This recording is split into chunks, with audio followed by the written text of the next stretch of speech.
Mabilis pa, parang di nagbago. Parang nakalaban lang ako ng kasunod ko ah. Ang advantage na kalaban Pacquiao. Kaya.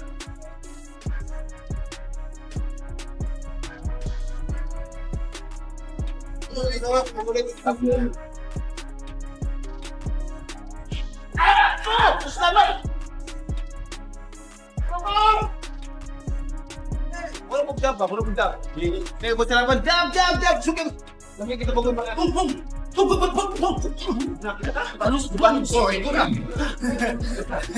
Pabot kayo! Manny Pacquiao is 47 years old and he's training like a man possessed for the fight that could define his entire legacy. While most fighters his age are sitting on beaches counting their money, the Filipino legend is up before sunrise, pounding the pavement and absorbing punishment that would break fighters half his age. But here's what's absolutely wild about this situation. Floyd Mayweather's perfect record is officially on the line this time. Not an exhibition, not a cash grab spectacle. A real, sanctioned professional fight where his undefeated status can actually be taken away. And after years of dismissing this rematch as impossible, the same critics who called it a joke are now breaking down training footage frame by frame, trying to figure out who has the edge.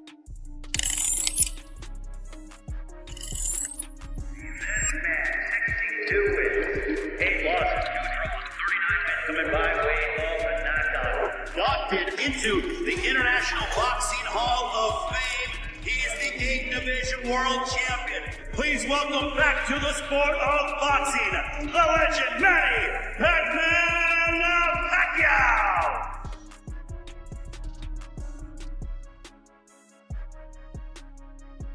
The boxing world thought this rivalry was dead and buried after their 2015 encounter. Pacquiao lost a decision. Mayweather stayed undefeated, case closed. But what nobody saw coming was how that fight would eat at both men for nearly a decade. Because here's the thing everyone forgets about that night. Pacquiao fought with a torn shoulder. A significant injury that limited his combinations, restricted his movement, and basically turned one of the most explosive fighters in boxing history into a one-armed man trying to solve the greatest defensive puzzle the sport has ever seen. Now, 8 years later, with that shoulder fully healed and his fire completely reignited, Pacquiao is getting the chance to prove that night in 2015 wasn't the real story. Is boxing. I'm excited for the fans to give a good fight. Boxing is my passion. The way I train, the way I work hard to make sure that I can give a good fight to the fans. Still here. Manny Pacquiao is back.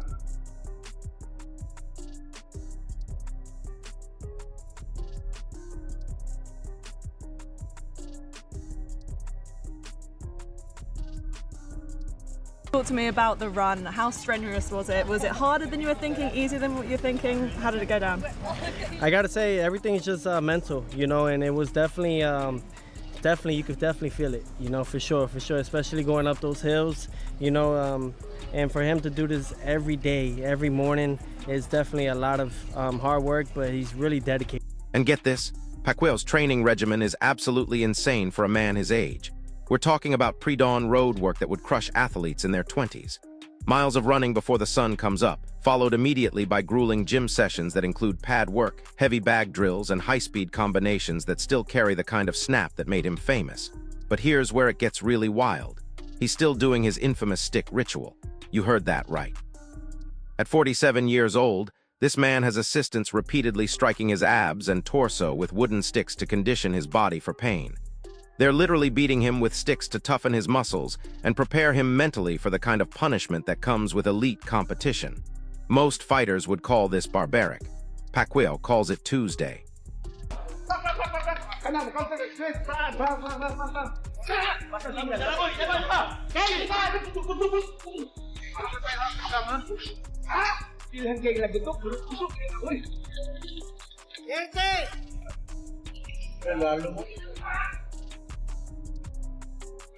Good morning, Dr. Dan. Good morning, Christian.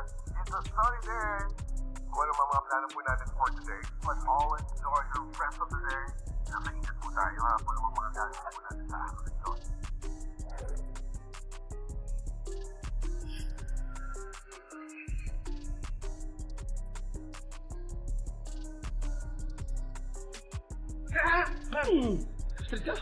But wait, it gets even better. Pacquiao isn't just preparing for this mega showdown alone. He's training side by side with his son, Emmanuel Pacquiao, Jr., turning this into a family affair that adds another layer of motivation you can't manufacture. Picture this scene. The legendary Manny Pacquiao, 8-division world champion, working pads next to his son, mentoring him through the same conditioning sessions and heavy bag drills that built one of the greatest careers in boxing history. This isn't just about beating Floyd Mayweather anymore. This is about showing his son what it means to never give up, what it looks like to chase greatness even when the world thinks you're finished. The psychological impact of having that kind of personal motivation in camp, it's immeasurable.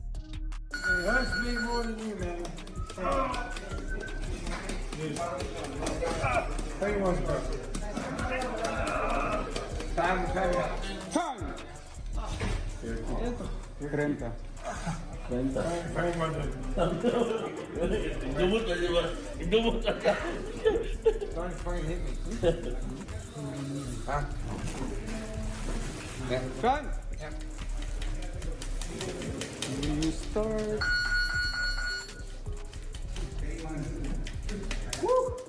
That's a good massage. That's a deep tissue massage. I like that. Maori tattoos. 10 seconds. Put some weight on. Move up with the fish. Move up the 54. Time!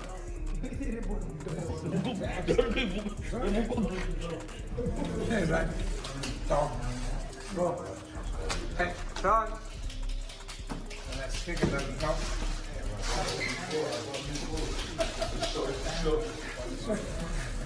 Harder! Ah!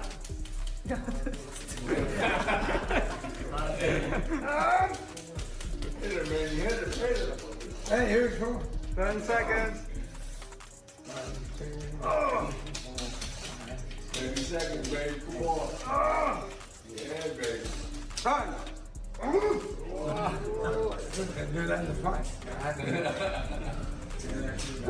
Will you be happy? I'll be happy. Do that in the fight. Get mad. Lord. 30, 45 minutes. Now here's where the story takes a fascinating turn. Floyd Mayweather is also deep in training camp, and for the first time in years, he's actually taking an opponent seriously. We're talking about the return of classic Mayweather preparation. Trademark defense drills, timing work, and ring IQ sessions designed to solve the Pacquiao puzzle once and for all. But here's what makes this different from every other recent Floyd fight. His perfect record is legitimately on the line, not symbolically. Not for show, for real. After years of exhibitions that felt like glorified sparring sessions with YouTubers and retired MMA fighters, Mayweather is facing an opponent who can actually hurt him in a fight that actually counts.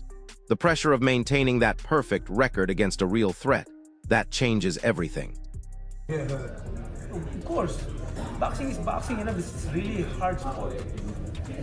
When laziness comes to your body, to your mind, then stop boxing. Forget about boxing.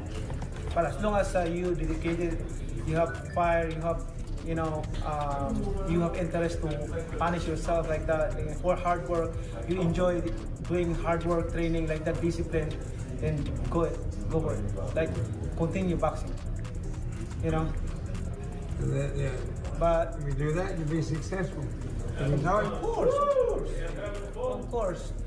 But something like, comes to your mind, like especially in the middle of like preparation, like let's say 2 months. After 1 month training, it's like you're tired, like lazy. I agree. It's not a sport you play. But as long as you enjoy it, like. Here's the kicker that's got everyone talking. What sets this rematch apart from every other recent Mayweather bout is its official status as a sanctioned professional fight. Unlike those exhibitions where outcomes were largely symbolic and the intensity was controlled, this fight has real consequences. Every punch matters. Every round counts. Both fighters are fully committed, bringing decades of skill, preparation, and legacy into a ring where history, pride, and championship credibility are all at play.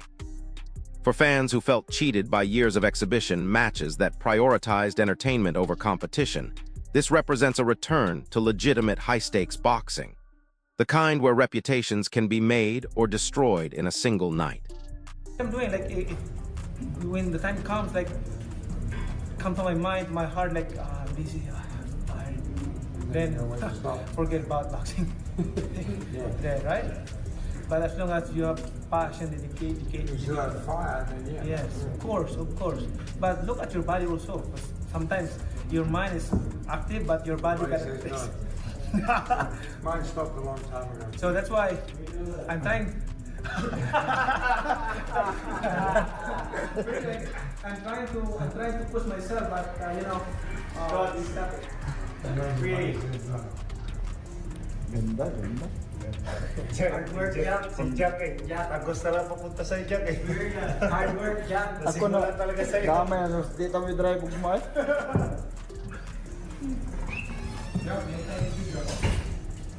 And listen to this part. Many fans and analysts who once dismissed another Pacquiao Mayweather showdown as a nostalgic cash grab are now completely changing their tune. The same voices that criticized the idea as meaningless are suddenly breaking down training footage, debating strategy, and analyzing how each legend has evolved since 2015. Why the sudden shift?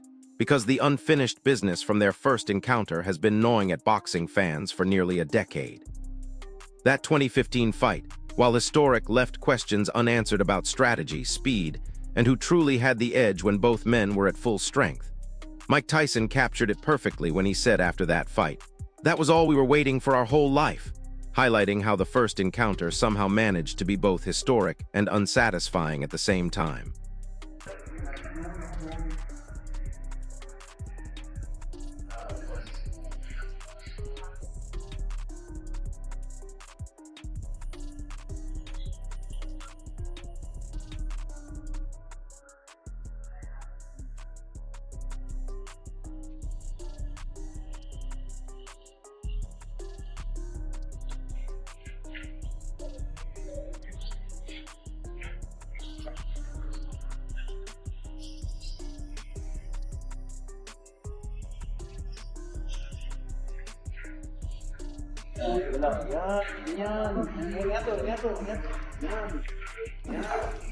But here's what nobody's talking about. Pacquiao has openly acknowledged that he wasn't at full strength heading into that 2015 fight with Mayweather.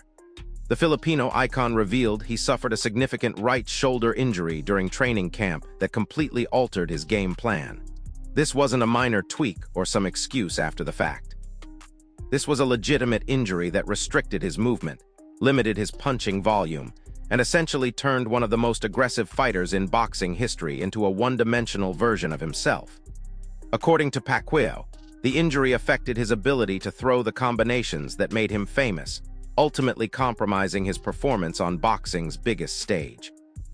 Now, with that shoulder fully healed and years of additional experience under his belt, he's getting the chance to show what that fight could have looked like.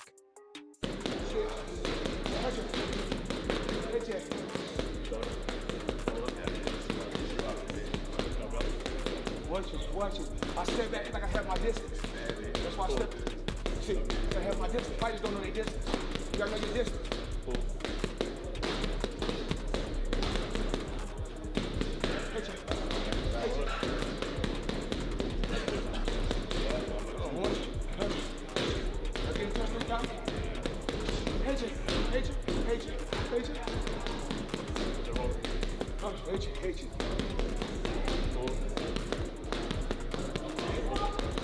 However, not everyone is buying into the hype.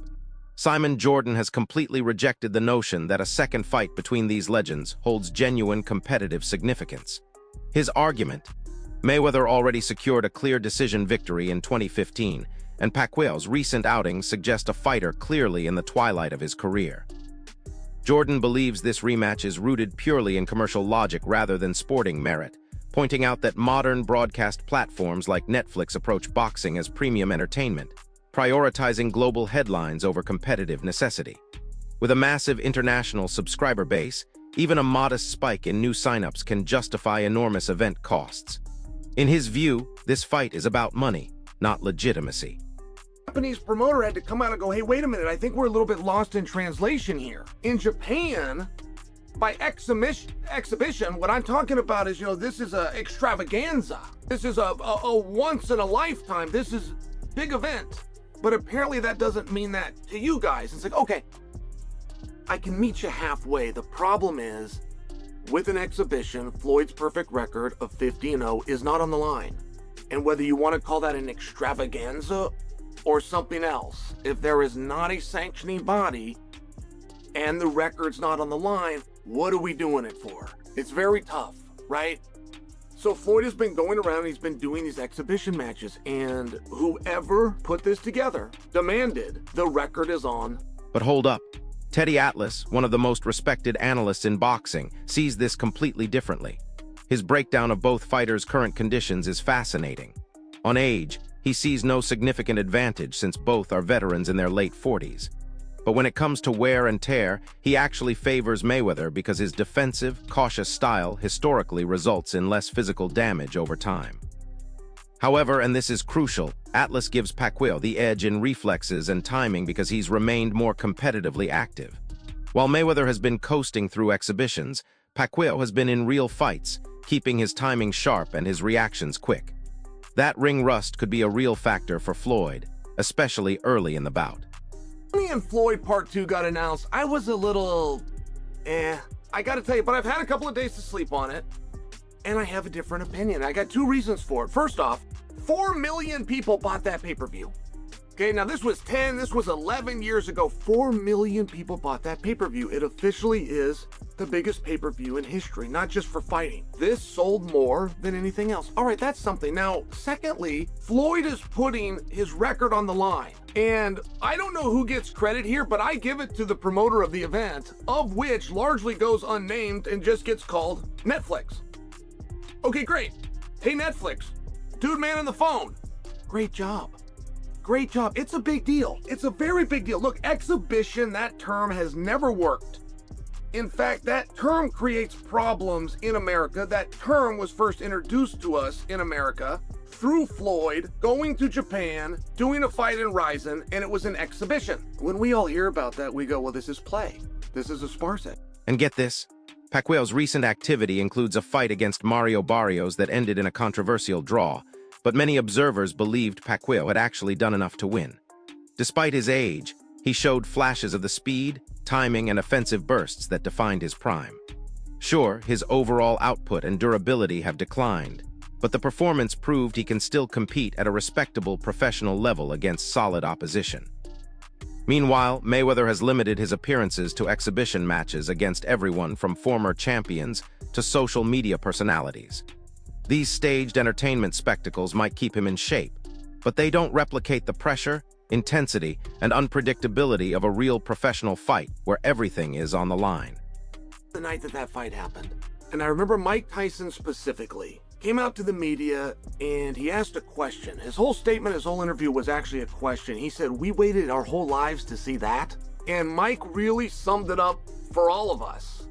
It was a letdown. And if those two are going to go at him, and you're talking about Sphere, and you're talking about boxing, and that means a couple of things. One, it's going to be a really big and really expensive event. And two, don't think you're going to get a supporting cast as this story unfolds. Like, don't think some killer co-main event's going to come on. And I kind of got my interest, and my wife and I might go, but I want to see who's opening the card. That's not like that for boxing. Floyd and Manny have got to be enough.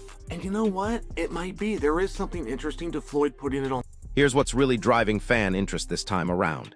People aren't expecting prime versus prime greatness anymore. They're asking a different question entirely. Who has maintained their abilities longer? At their ages, expectations are naturally different, but longevity itself becomes the compelling storyline. Boxing fans want to see which fighter has preserved their timing, reflexes, conditioning, and ring intelligence deeper into their late 40s. It's not about breaking speed records or achieving peak dominance anymore. It's about durability, adaptation, and who can still execute under real pressure when the lights are brightest and the stakes are highest. In a sport where decline is often sudden and unforgiving, sustained competitiveness becomes its own form of greatness. Up during training, to the fans who are excited about this, but a little bit worried about another injury coming up because we're all 11 years older than we were back in 2015. To them and their concerns, you say what?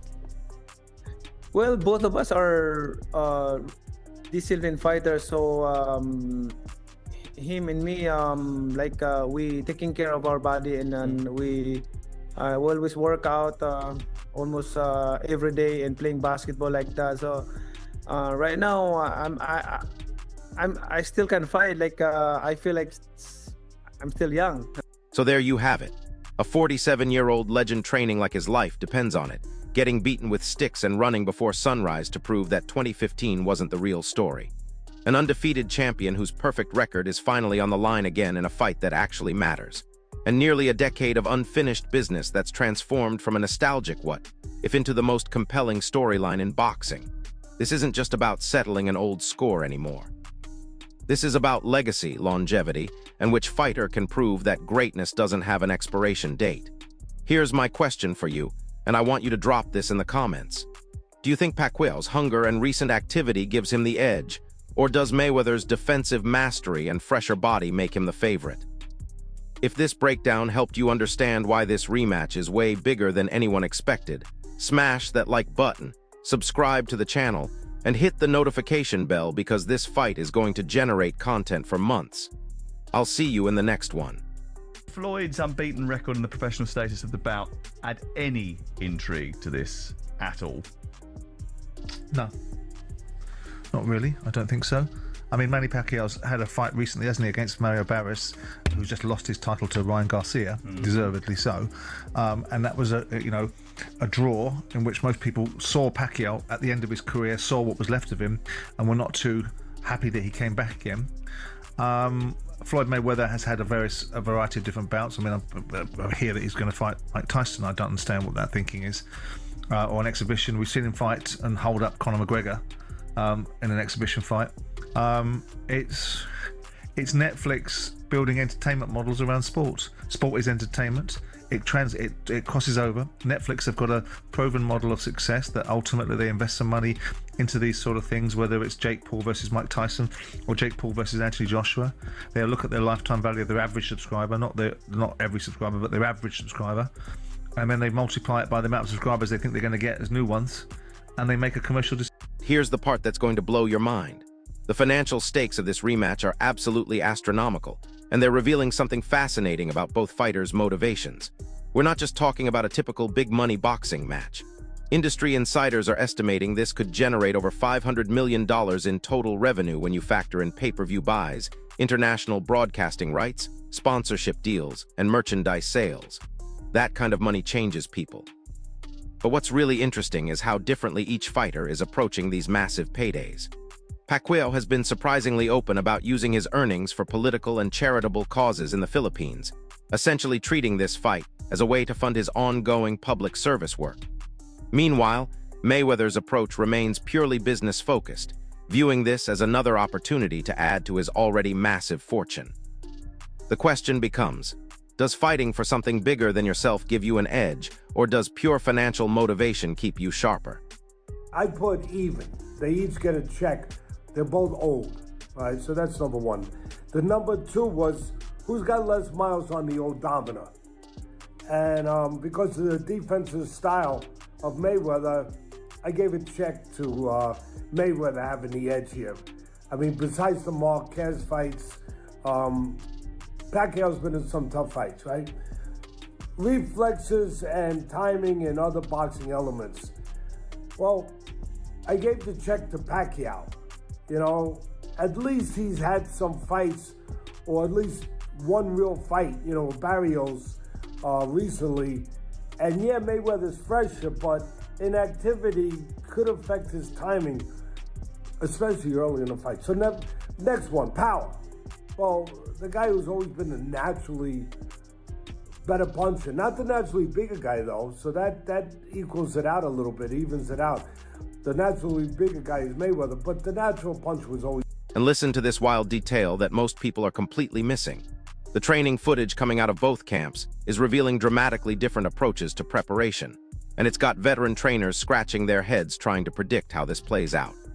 Pacquiao's camp is releasing videos that show him working at a pace that seems almost reckless for his age. We're seeing him throw combinations with the kind of volume and intensity that would gas out fighters 20 years younger. His team is clearly betting that his natural aggression and work rate can overwhelm Mayweather before his own conditioning becomes a factor. But here's where it gets really strategic. They're also showing him working extensively on defensive positioning and counterpunching, suggesting they've learned from the mistakes of the first fight. The Filipino legend isn't just relying on his old aggressive style anymore. He's evolved into a more complete fighter who can adapt mid-fight when his initial game plan hits obstacles. Two of the biggest names in the history of the sport. They're both old, we get that, but they're both doing this in a pro fight. This will not be an exhibition, it'll be a pro fight. So it is gonna go on someone's record. Could Manny actually take Floyd's O away? And here I am getting drug into this thing, and you know what, I'm not even mad about it because I understand what it is. It's not gonna be the highest level of fight between these two, and I don't think it sullies their name any worse than what Floyd was doing with John Gotti III.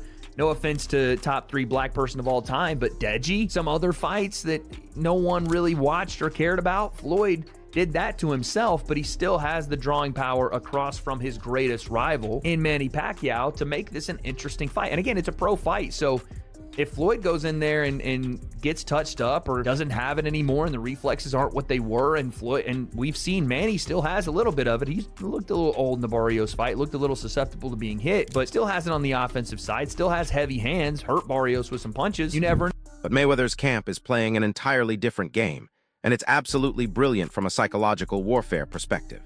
Instead of releasing detailed training footage, they're being incredibly selective about what the public sees. Strategic glimpses of Floyd hitting pads with surgical precision.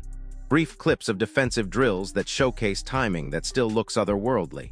Carefully edited sparring sessions that reveal just enough to remind everyone why he's never lost a professional fight. This isn't accidental. Mayweather's team understands that mystery creates doubt, and doubt creates mental advantages before fighters even step into the ring. While Pacquiao is showing everything, Floyd is keeping his opponents guessing about his current condition, his strategy, and his level of preparation. That kind of mental gamesmanship has been a hallmark of his career, and it's clearly still a major part of his approach. Is rare. That's why you're watching this fight, to see who still has it at their age, to see the longevity play, right? We argue about Michael Jordan versus LeBron James. At Michael Jordan's peak, there was no one better than him in basketball, in the history of the sport, but LeBron James was at the top of his peak for a longer period of time that carried him into more of the GOAT conversations than maybe he even had a right to be in, but he's playing like he's 27 at 37, right? Can Manny outlast Floyd? That'll be the question. Can he carry his ability, carry his technique, carry his skill further in life than Floyd did and put one blemish on Floyd's record? That's why you're watching this. It's not because they're at world championship level. It's not because they're even at domestic level. Whatever the level they're at, it'll be somewhat of an even playing field, and it won't be an exhibition. So there's that. Is this fight a true test of who's aged better, or simply a smart money move? Share your take in. Now here's something that's got the entire boxing community buzzing, and it's a detail that could completely change how this fight plays out. Multiple sources close to both camps are reporting that the contracted weight for this bout is significantly higher than their 2015 encounter. We're talking about both fighters potentially coming in at weights that favor their current physical conditions rather than forcing them to drain down to limits that might compromise their performance. This is huge for several reasons. First, it suggests both fighters are prioritizing strength and power over speed and mobility, which could lead to a more physical, aggressive style of fight. Second, it indicates that age and body changes are being factored into the strategy from day one. But most importantly, it might favor Pacquiao, who has historically been the naturally smaller man, but has shown he can carry power effectively at higher weights. And get this absolutely insane piece of information that just surfaced. Pacquiao's nutritionist has revealed that the Filipino legend is following a completely revolutionized diet plan that's specifically designed for athletes over 45. We're talking about cutting-edge sports science that focuses on inflammation reduction, recovery optimization, and sustained energy rather than traditional weight-cutting approaches. The meal plans include specific combinations of anti-inflammatory foods, carefully timed carbohydrate intake, and supplementation protocols that are designed to help older athletes maintain peak performance longer. But here's the kicker. This isn't just about physical performance. The nutrition plan includes cognitive enhancement elements designed to keep reaction times sharp and decision-making clear under pressure. At this level of competition, the difference between winning and losing often comes down to split-second mental processing, and Pacquiao's team is leaving nothing to chance. But wait, there's more. The sparring reports coming out of both training camps are painting completely different pictures of how each fighter is preparing for the specific challenges of this rematch. Pacquiao's sparring partners are reportedly being instructed to mimic Mayweather's defensive style, but with a twist. They're being told to implement modern defensive techniques that Floyd might have added to his arsenal since 2015. This isn't just about preparing for the Mayweather they remember. This is about preparing for an evolved version who has had 8 years to study their first encounter and develop new ways to neutralize Pacquiao's strengths. Meanwhile, Mayweather's sparring sessions are focusing heavily on mobility and distance control, suggesting his team believes the key to victory lies in preventing Pacquiao from getting into the kind of close-range exchanges where his hand speed and combinations can be most effective. Here's something that's absolutely fascinating from a historical perspective. Boxing analysts are comparing this rematch to some of the greatest second encounters in the sport's history, and the parallels are remarkable. Think about Ali versus Frazier II, where both fighters had learned from their first meeting and came back with completely different strategies. Or consider how Holyfield versus Bo II played out so differently from their initial encounter, because both men had studied each other's weaknesses obsessively. The difference here is that we're dealing with two fighters who are approaching this rematch from the perspective of legacy preservation rather than career building. That changes everything about risk assessment, strategy selection, and in-fight decision-making. When you're fighting to protect decades of achievement rather than establish your reputation, you make different choices under pressure. And listen to this detail that's got veteran boxing trainers absolutely fascinated. Both fighters are reportedly working with sports psychologists for the first time in their careers, recognizing that the mental aspects of this fight might be even more important than the physical preparation. Think about what each man is dealing with psychologically. Pacquiao is carrying the weight of knowing he fought injured in their first encounter, along with the pressure of proving he can still compete at the highest level at 47. Mayweather is dealing with the reality that his perfect record is genuinely at risk for the first time in years, plus the challenge of maintaining the defensive precision that made him famous while dealing with the natural reflexive decline that comes with age. The mental preparation for managing these pressures while executing fight plans under the brightest lights in sports, that's a completely different challenge than either man faced in their prime. But here's what might be the most important factor that nobody's talking about. The referee selection and judging panel for this fight could completely determine the outcome, and both camps are reportedly lobbying heavily behind the scenes for officials who favor their fighting styles. This isn't just procedural politics. This is strategic warfare that could decide the fight before the opening bell rings. Pacquiao's team wants officials who allow aggressive, close-range fighting and don't penalize fighters for initiating contact. Mayweather's camp prefers referees who maintain distance, penalize excessive holding, and reward defensive technique over offensive volume. The judges' scoring tendencies on close rounds, their preferences for aggression versus technique, and their historical patterns in high-profile fights are being analyzed like military intelligence.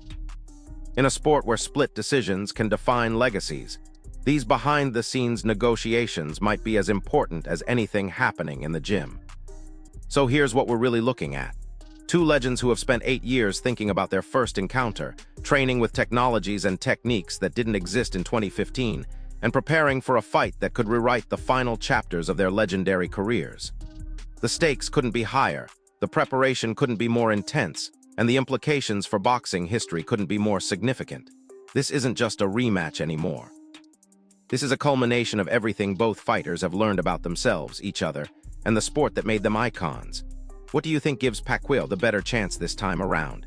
His hunger to prove 2015 was a fluke, or his improved defensive skills that could neutralize Mayweather's biggest advantages? And what about Floyd's biggest advantage? Does his defensive mastery matter more, or could ring rust from years of exhibitions actually cost him this fight? Drop your predictions in the comments, because this is shaping up to be the most unpredictable super fight in years.